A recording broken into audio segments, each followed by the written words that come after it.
¿Alguna vez has considerado la posibilidad de que Jesús fuera un híbrido humano-alienígena? Y si la historia que conocemos de Jesucristo tiene un origen mucho más extraordinario de lo que imaginamos. ¿Y si te dijera que los milagros atribuidos a Jesús fueran en realidad demostraciones de una tecnología extraterrestre avanzada? ¿Qué pistas podemos encontrar en los textos apócrifos y en relatos históricos que desafían la visión convencional de su vida y misión? Voy a presentar una teoría. Los textos bíblicos, la Torá y el Corán, comparten muchas similitudes con antiguas tablillas sumerias. Es intrigante considerar que los milagros de Jesús podrían ser ejemplos de tecnología extraterrestre avanzada. La resurrección y ascensión de Jesús, por ejemplo, podrían interpretarse como intervenciones alienígenas, en lugar de actos puramente divinos. Sé que esta idea puede parecerte absurda a primera vista, pues nos enseñaron de una manera específica en la escuela, por nuestros padres y profesores. Sin embargo, al profundizar nuestras investigaciones, encontramos conexiones sorprendentes que desafían nuestras creencias tradicionales. Por eso, quiero saber, ¿alguna vez has escuchado una teoría así? Deja tu comentario y vamos a discutirlo. Sé que estas ideas pueden parecer absurdas para algunos, pero creo que la educación tradicional y las creencias convencionales muchas veces limitan nuestra comprensión del pasado. Permítete cuestionar y explorar estas nuevas perspectivas. Vamos juntos a desentrañar las capas del conocimiento y descubrir verdades que pueden estar más allá de lo que nos enseñaron. ¿Quién era Jesús realmente? Existen teorías provocativas que desafían las narrativas religiosas tradicionales, sugiriendo que la verdadera historia de Jesucristo fue significativamente alterada o suprimida a lo largo de los siglos. Estas teorías exploran desde el origen del nombre de Jesús hasta sus viajes y educación espiritual, basándose en varios textos apócrifos y relatos históricos. Es importante destacar que el verdadero nombre de Jesús es Yeshua. Esta distinción es esencial para comprender la verdadera identidad y las enseñanzas de Jesús. La comprensión de la identidad y del contexto cultural de Jesús se ve profundamente afectada cuando exploramos el origen de su nombre. Ampliamente difundida, la creencia sobre el nombre de Jesús está fuertemente ligada a la historia y a la evolución lingüística a lo largo de los siglos. Originalmente, el nombre Jesús deriva del hebreo Yeshua, que significa salvación o el Señor salva. Este nombre era común en la época del nacimiento de Jesús y cargaba significados profundos, reflejando esperanza y fe en el poder divino para salvar al pueblo.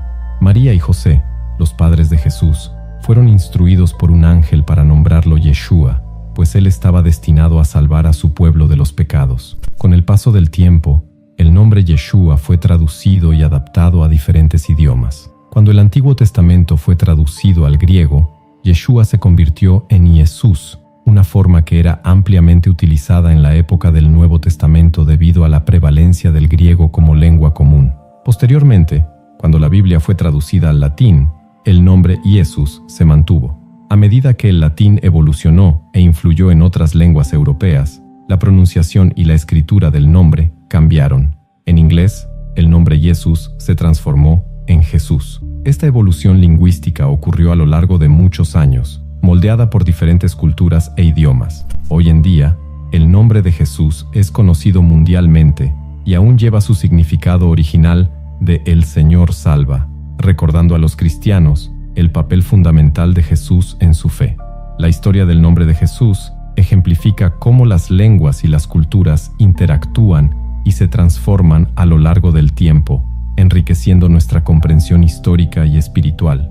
Además, hay teorías que sugieren que Jesús viajó a varios países durante su vida, especialmente en los años no documentados en la Biblia.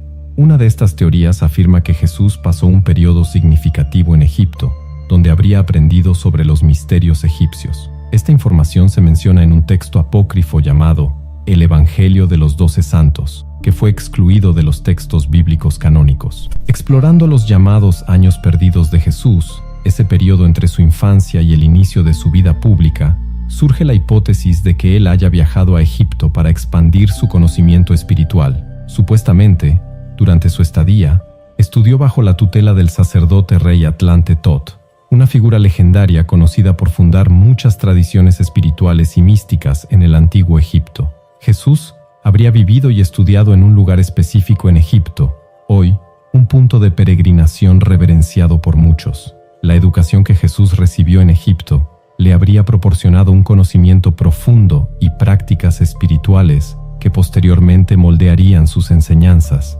Tot, un sabio respetado por sus contribuciones en áreas como la escritura, las matemáticas, la astronomía y la espiritualidad, enseñaba sobre Ma'at, un concepto central en la cultura egipcia que representa la verdad, el equilibrio y el orden en el universo.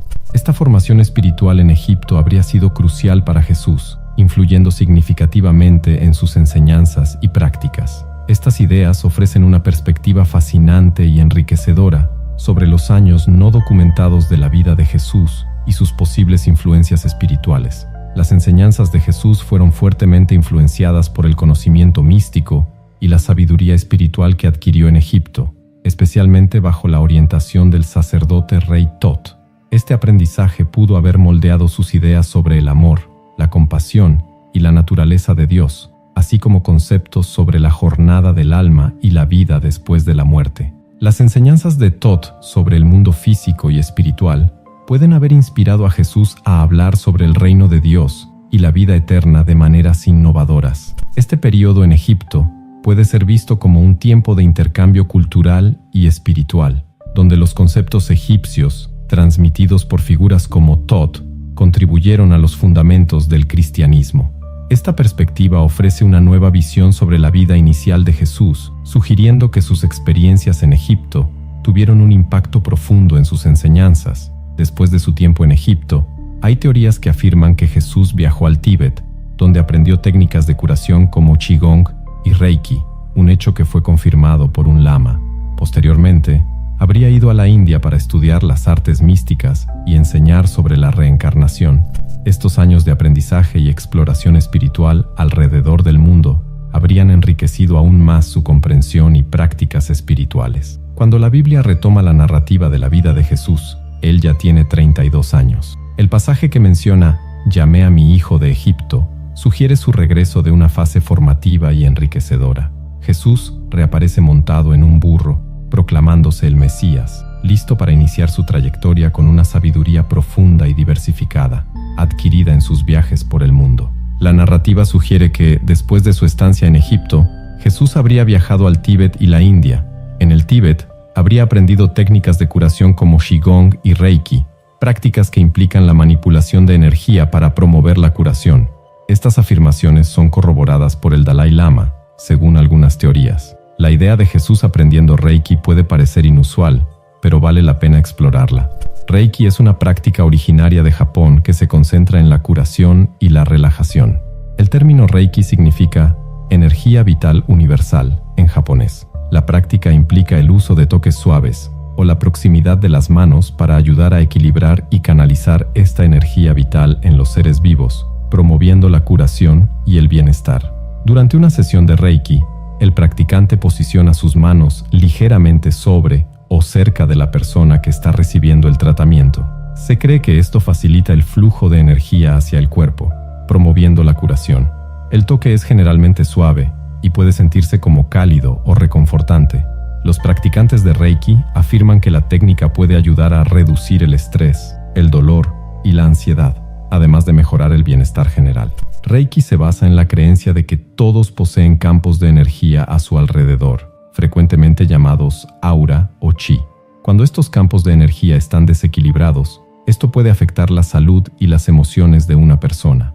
Los practicantes de Reiki buscan reequilibrar estos campos canalizando la energía vital universal a través de sus manos. La idea de que Jesús pudo haber aprendido y practicado Reiki y otras técnicas de curación durante sus viajes al Oriente ofrece una visión intrigante sobre cómo sus experiencias globales podrían haber influido en sus enseñanzas y prácticas espirituales. Esto amplía nuestra comprensión de Jesús como una figura espiritual que incorporó sabiduría de varias culturas y tradiciones en su ministerio. Los orígenes del Reiki se remontan a principios del siglo XX en Japón, donde Mikao Usui desarrolló esta práctica de curación. Usui creía que cualquier persona podía aprender a usar el Reiki para curarse a sí misma y a los demás. Hoy, el Reiki se practica globalmente en diversas variaciones, pero la esencia de utilizar la energía para promover la curación permanece constante. Las sesiones de Reiki varían en duración, generalmente durando entre 30 minutos a 1 hora. Durante una sesión, la persona que recibe el tratamiento puede estar acostada, totalmente vestida, en una mesa de masaje o sentada en una silla cómoda. El practicante de Reiki posiciona sus manos en áreas específicas del cuerpo o sigue una secuencia de posiciones para cubrir todo el cuerpo, facilitando el flujo de energía y promoviendo el equilibrio y la curación. Volviendo a la narrativa de los viajes de Jesús, se cree que, además de su estadía en Egipto, también pasó un periodo significativo en la India. Allí, habría estudiado las artes místicas y las enseñanzas sobre la reencarnación. Estos conocimientos habrían moldeado profundamente la comprensión de Jesús sobre el alma, la vida y la muerte. Estos aspectos de la vida de Jesús son frecuentemente ignorados o descartados por el cristianismo tradicional, que tiende a enfatizar más su divinidad que su humanidad y búsqueda de conocimiento. Sin embargo, considerar estas influencias puede ofrecer una visión más rica y compleja de la figura histórica y espiritual de Jesús, destacando su capacidad de integrar sabiduría de diversas tradiciones en sus enseñanzas. ¿Qué opinas de la idea de Jesús aprendiendo Reiki? Puede parecer difícil de imaginar, pero es una perspectiva fascinante a considerar. La noción de conciencia crística es central para esta interpretación. Esta idea sugiere que el mensaje principal de Jesús no era sobre su regreso físico, sino sobre el despertar de la conciencia crística en cada individuo. Esto se refiere a un estado de conciencia espiritual elevada y una unidad profunda con lo divino. Se cree que Jesús quería que todos alcanzaran este nivel de conciencia, caracterizado por amor, compasión y una conexión profunda con el universo. Este mensaje, revolucionario para la época, tenía como objetivo capacitar a las personas para descubrir su naturaleza divina y vivir en armonía con el mundo. Sin embargo, las estructuras religiosas y políticas de la época a menudo suprimieron y distorsionaron este mensaje. Un texto apócrifo relevante para esta discusión es el Evangelio de los 12 Santos, que no fue incluido en la Biblia canonizada. Este Evangelio, así como otros textos excluidos, contiene información que podría ofrecer una visión más completa de las enseñanzas de Jesús. La exclusión de estos textos puede haber limitado nuestra comprensión del verdadero propósito y alcance de sus mensajes. La idea de que Jesús pudo haber aprendido prácticas de curación como el Reiki sugiere que él incorporó diversas tradiciones espirituales en sus enseñanzas y ejemplifica cómo Jesús podría haber integrado conocimientos de diferentes culturas en su búsqueda espiritual. Estas teorías desafían las creencias tradicionales, ofreciendo una visión más amplia e inclusiva de la espiritualidad de Jesús, y destacan la importancia de explorar todas las fuentes de conocimiento disponibles para una comprensión más profunda y enriquecedora de su vida y enseñanzas. ¿Qué llevó a que ciertas escrituras fueran incluidas en la Biblia, mientras que otras fueron dejadas fuera? ¿Cuáles fueron los criterios utilizados para determinar qué libros serían considerados canónicos? ¿La formación de la Biblia fue realmente un proceso divinamente inspirado o tuvo influencias políticas? ¿De qué manera la religión institucionalizada utilizó la narrativa de la vida de Jesús para mantener el control? La Biblia canonizada se refiere a la colección de escrituras sagradas, oficialmente aceptadas como autoritativas y divinamente inspiradas por una comunidad religiosa. Para los cristianos, esto generalmente incluye el Antiguo Testamento y el Nuevo Testamento, aunque la composición específica puede variar entre diferentes denominaciones. La formación de la Biblia canonizada fue un proceso gradual que ocurrió a lo largo de muchos siglos. En los primeros tiempos del cristianismo, una variedad de textos circulaba entre las comunidades cristianas iniciales. Estos textos incluían cartas de los apóstoles, relatos de la vida y las enseñanzas de Jesús, narrativas históricas y escritos proféticos. Con la expansión del cristianismo, diferentes regiones desarrollaron sus propias colecciones de escrituras que consideraban sagradas y autoritativas. Un hito importante en la formación de la Biblia cristiana fue la consolidación de los escritos en los primeros siglos después de la muerte de Jesús. Textos como las cartas de Pablo, los evangelios que relatan la vida de Jesús y otros escritos significativos eran ampliamente respetados y compartidos entre las comunidades cristianas. La decisión sobre cuáles textos deberían ser incluidos en el canon bíblico fue el resultado de discusiones entre líderes de la Iglesia y teólogos, quienes consideraron criterios como la autenticidad, la aceptación por las comunidades cristianas y la coherencia con las enseñanzas establecidas del cristianismo. Este proceso de canonización fue esencial para definir el conjunto de textos que hoy conocemos como la Biblia, sirviendo como la base de las creencias y prácticas cristianas. La determinación del canon bíblico involucró varios criterios importantes, como la autoría apostólica, que evalúa si un texto fue escrito por un apóstol o por alguien estrechamente ligado a un apóstol. Además, se consideró la consistencia teológica con las creencias cristianas establecidas y la aceptación generalizada entre diferentes comunidades cristianas. En el siglo IV, varios concilios de la Iglesia, como los de Hipona en 393 después de Cristo y de Cartago en 397 después de Cristo, desempeñaron papeles cruciales en la definición de los libros que compondrían el Nuevo Testamento. Estos concilios afirmaron la canonicidad y la autoridad de determinados escritos, excluyendo aquellos que no cumplían con los criterios establecidos. El canon del Antiguo Testamento fue establecido antes del cristianismo, siendo ampliamente aceptado por las autoridades judías antes del tiempo de Jesús. Los primeros cristianos adoptaron gran parte de las escrituras judías como su Antiguo Testamento, aunque con algunas diferencias en la organización de los libros. Hasta finales del siglo IV, la aceptación y finalización del canon, tanto del Antiguo como del Nuevo Testamento, estaban ampliamente resueltas. Con el tiempo, la Biblia canonizada se convirtió en la colección definitiva de escrituras sagradas, aceptada entre los cristianos occidentales y orientales, a pesar de pequeñas variaciones entre las dos tradiciones. Me enseñaron a arrodillarme y recitar la oración del Padre Nuestro antes de dormir. Sin embargo, al investigar el origen de esta oración, descubrimos que se remonta a las antiguas tablillas sumerias y fue escrita por Enki. Esta oración, inicialmente escrita en cuneiforme, fue incorporada a la Biblia. Así, muchos creen que están rezando a Dios, cuando en realidad están repitiendo una antigua plegaria sumeria. Somos condicionados a seguir un sistema de creencias transmitido a lo largo de generaciones, aceptándolo sin cuestionar y muchas veces defendiéndolo fervorosamente, incluso con sacrificios personales. Esta situación es alarmante, pues muchas personas siguen ciegamente un conjunto de doctrinas sin comprender verdaderamente su origen o significado.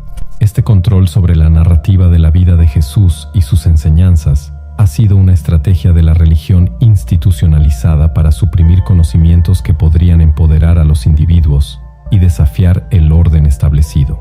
Explorando estas cuestiones, es posible notar cómo la religión ha moldeado nuestras percepciones y creencias, influyendo profundamente en nuestras vidas y en la manera en que entendemos nuestra espiritualidad e identidad. A lo largo de la historia, las autoridades religiosas han utilizado doctrinas que promueven la obediencia y la conformidad para mantener su poder e influencia. Muchos textos apócrifos e interpretaciones históricas han sido deliberadamente excluidos de la Biblia canónica, a pesar de contener verdades fundamentales sobre la vida y las enseñanzas de Jesús. Estas omisiones se hicieron para preservar el statu quo, y animo a todos a explorar estas fuentes alternativas y cuestionar las narrativas tradicionales que nos han sido transmitidas a lo largo de las generaciones. ¿Existen influencias ocultas que han moldeado la Biblia que conocemos hoy? ¿Cómo las narrativas sumerias pueden haber influido en los textos sagrados del cristianismo? ¿Qué lleva a muchas personas a cuestionar la verdadera naturaleza del Dios bíblico?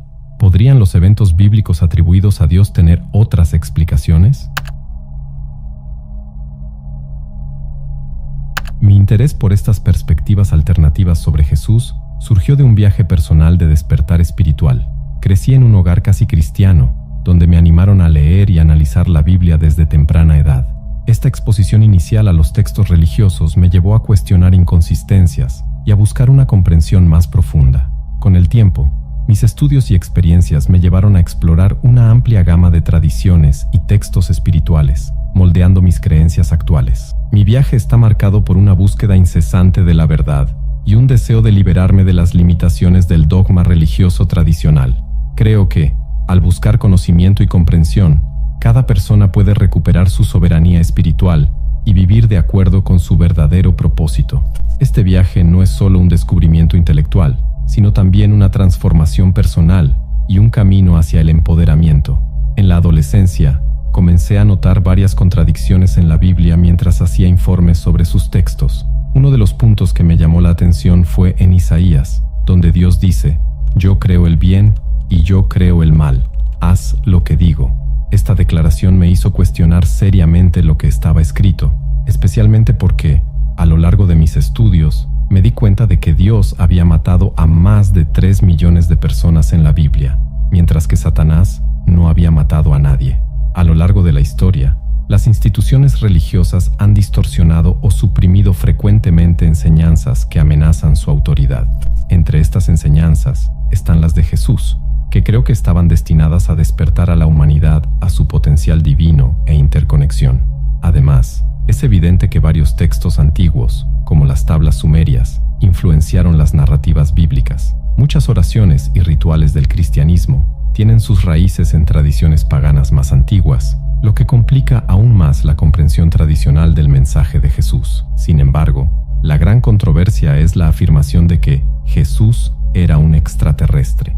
Esta declaración hace que muchas personas levanten las cejas y genera debates acalorados. Volviendo al punto central, al leer la Biblia, especialmente el libro de Deuteronomio y otros, observé algo intrigante. Dios es responsable de millones de muertes, mientras que el diablo no es mencionado con la misma frecuencia en este contexto. ¿Qué significa esto? Necesitamos entender que muchas de las órdenes de destrucción, incluyendo los eventos en Sodoma y Gomorra, fueron directamente atribuidas a Dios. Estas ciudades, conocidas por su maldad, fueron destruidas por fuego y azufre, como se describe en Génesis 18 y 19. A pesar de las súplicas de Abraham para salvar las ciudades si hubiera personas justas, la ausencia de estas almas llevó a su completa destrucción.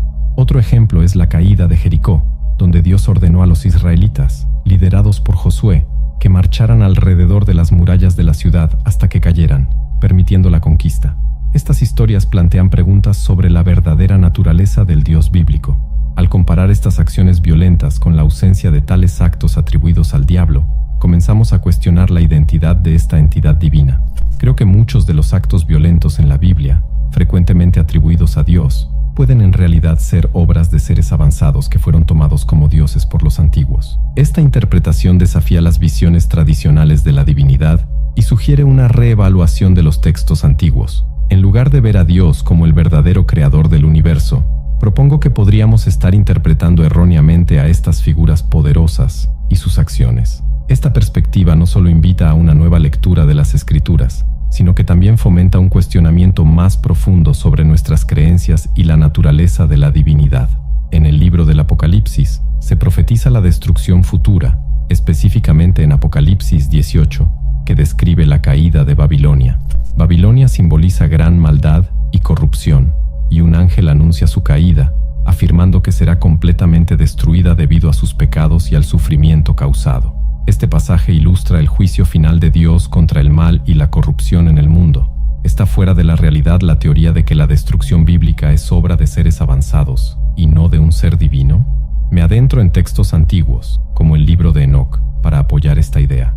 La historia del ángel Azazel, que descendió del cielo para enseñar a los humanos a fabricar armas y armaduras, es un ejemplo. Este acto de transmitir conocimiento avanzado sugiere que estos seres no eran ángeles, sino entidades avanzadas o extraterrestres con tecnología superior. Estos seres frecuentemente eran indistinguibles de los humanos en apariencia, pero poseían capacidades extraordinarias. Muchos textos antiguos mencionan a estos seres bajo diferentes nombres. En la Biblia, se les llama Anakim, descritos como gigantes vistos como dioses por los pueblos antiguos. Otro ejemplo son los Anunnaki, una antigua civilización mesopotámica considerada compuesta por seres poderosos venidos de los cielos. Esta interpretación desafía las visiones tradicionales de la divinidad, sugiriendo que muchos de los actos atribuidos a Dios pueden ser obra de estos seres avanzados. Al reevaluar los textos antiguos desde esta perspectiva, somos incentivados a cuestionar profundamente nuestras creencias y la naturaleza de la divinidad. Expando la idea de visitas de seres avanzados a la Tierra referenciando leyendas de varias culturas. Entre los ancianos aborígenes en Australia, existe la creencia de que fueron colocados en la Tierra por los Pleiadianos, un grupo de seres extraterrestres. Historias similares se encuentran entre otras tribus indígenas, que se refieren a estos seres como sus hermanos estelares. Critico las interpretaciones modernas que desconsideran estas antiguas leyendas, pues creo que los pueblos antiguos dejaron evidencias claras de sus encuentros con seres avanzados a través de dibujos y escritos. Estos seres no eran lo que llamamos ángeles, sino lo que hoy podemos llamar alienígenas. Prefiero llamarlos seres avanzados porque se parecen mucho a nosotros, aunque hubiera algunas distinciones. ¿Alguna vez te has preguntado si la historia de Jesús podría tener raíces mucho más allá de lo que imaginamos? ¿Y si las narrativas bíblicas contuvieran pistas sobre un linaje extraterrestre? ¿Será que los textos apócrifos esconden secretos que desafían todo lo que sabemos? En los textos bíblicos, creo que Jesús era mitad humano, mitad alienígena, y voy a explicar por qué. Al examinar los textos apócrifos, descubrimos que, en la Biblia convencional, Jesús nació de un nacimiento virginal. Sin embargo, los textos apócrifos revelan que su abuela también nació de un nacimiento virginal. Esto sugiere el establecimiento de una línea específica. Al analizar estas narrativas desde esta nueva perspectiva, nos lleva a cuestionar las interpretaciones tradicionales y considerar la posibilidad de que muchos de los eventos descritos en los textos sagrados puedan tener orígenes muy diferentes a los que nos han enseñado. Esto no solo desafía nuestras creencias, sino que también abre camino a una comprensión más profunda y amplia de nuestra historia y de nuestro lugar en el universo. Al leer las tablas Esmeralda de Thoth, descubrimos que desarrolló la habilidad de encarnar en cualquier planeta a su elección. Se hace una conexión intrigante entre estas ideas y la figura de Jesús, sugiriendo que podría ser un híbrido de humano y alienígena. El nacimiento virginal de Jesús y de su abuela, mencionados en textos apócrifos, se señalan como evidencia de una línea establecida por seres avanzados. Esta perspectiva sugiere que Jesús poseía habilidades extraordinarias debido a su herencia única. Las tablas Esmeralda de Thoth describen seres con la capacidad de encarnar a voluntad en cualquier plano de existencia, y esta misma habilidad se atribuye a Jesús, implicando que podría trascender dimensiones y reencarnar. Este punto de vista ofrece una visión radicalmente diferente de Jesús, no solo como una figura divina, sino como un ser con orígenes extraterrestres. Además, se discute el uso de tecnologías avanzadas por estos seres, como las cámaras de rejuvenecimiento mencionadas en textos antiguos. Estas cámaras supuestamente eran dispositivos que permitían la transferencia de conciencia entre cuerpos, permitiendo a los seres extender sus vidas indefinidamente y rejuvenecer sus cuerpos. En el Serapeum de Saqqara, en Egipto, creo que una de estas cámaras de rejuvenecimiento está localizada.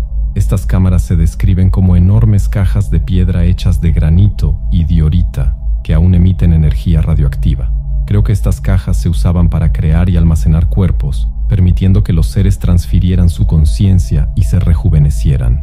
Esta habilidad de transferir la conciencia y rejuvenecer los cuerpos podría haber permitido que estos seres vivieran por eras. Sugiero que Jesús podría haber utilizado métodos similares para trascender la muerte y regresar en diferentes formas. Esta interpretación desafía las visiones religiosas convencionales e introduce una nueva perspectiva sobre mitos y leyendas antiguas. Al leer las tablas Esmeralda de Thoth, descubrimos que él habla sobre desarrollar la habilidad de encarnar a voluntad en cualquier plano de existencia.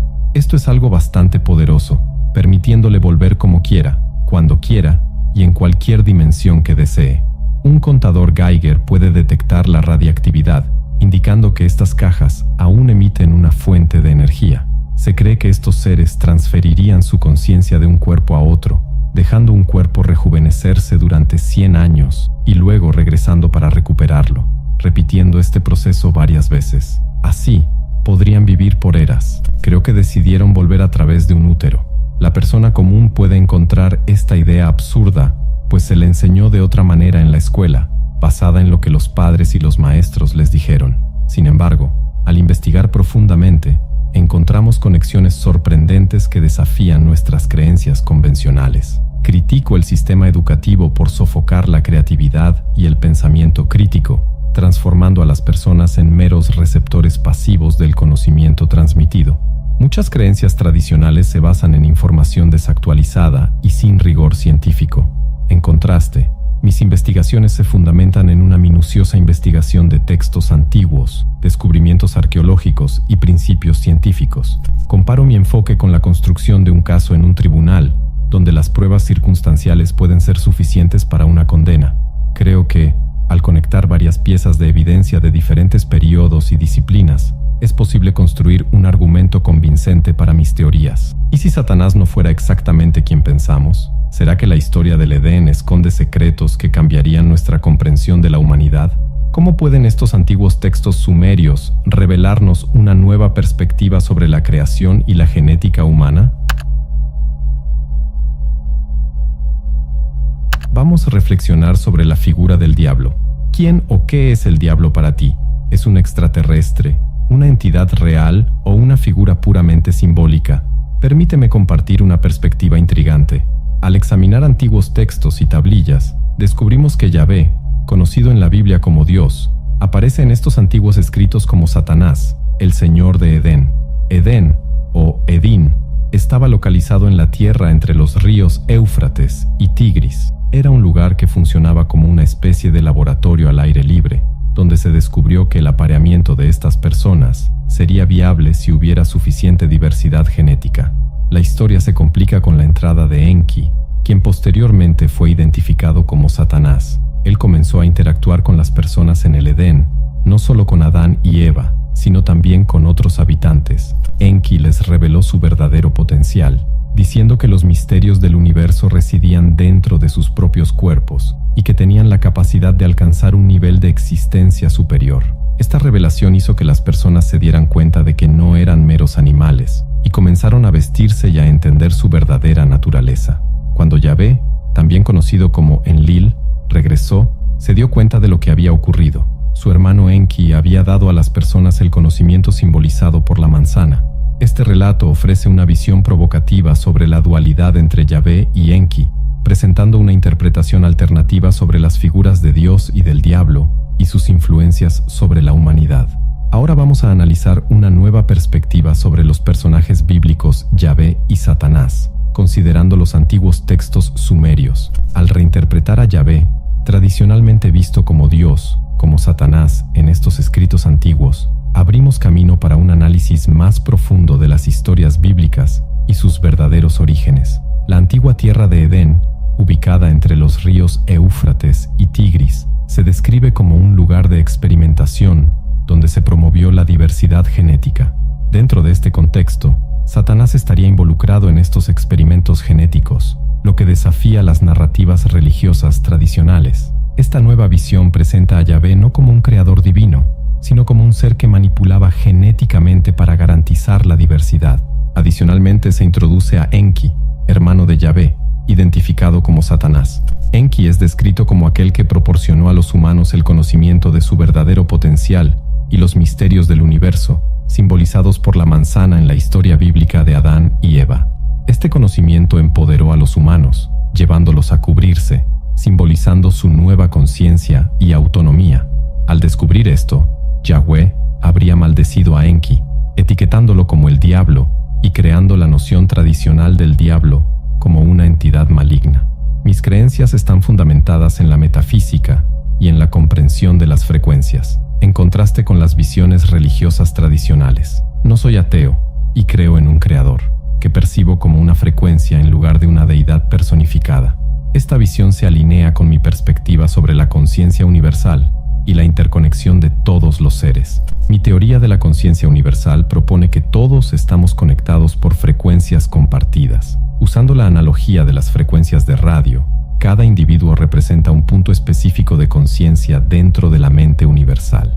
Este enfoque ofrece una visión más amplia e interconectada de la existencia y la conciencia.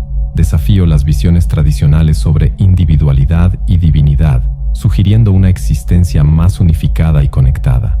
Al reevaluar el concepto del diablo a través de textos antiguos e interpretaciones modernas, propongo una nueva perspectiva sobre las narrativas religiosas tradicionales. Mi visión fomenta una comprensión más amplia de la divinidad, la conciencia y la interconexión de todos los seres, ofreciendo una nueva lente para interpretar estos conceptos antiguos. Sin embargo, reconozco que no todos me ven como una voz legítima en esta discusión. Las críticas a mis visiones sobre el cristianismo frecuentemente destacan la divergencia entre mis interpretaciones y las enseñanzas cristianas tradicionales, además del consenso académico. Una crítica recurrente es mi enfoque de interpretar textos bíblicos y eventos históricos a través de una lente que mezcla la teoría de los antiguos astronautas con creencias espirituales. Mis teorías a veces sugieren que las civilizaciones antiguas poseían conocimiento avanzado o interacciones con seres extraterrestres, lo que habría influido en narrativas y creencias religiosas. Esta perspectiva desafía las interpretaciones cristianas convencionales, que enfatizan la revelación divina y el contexto histórico. Además, mis afirmaciones sobre Jesucristo y otras figuras bíblicas pueden ser vistas como controversiales. Algunos argumentan que mis visiones carecen de apoyo académico sólido y pueden basarse más en teorías especulativas que en evidencias históricas o consenso teológico.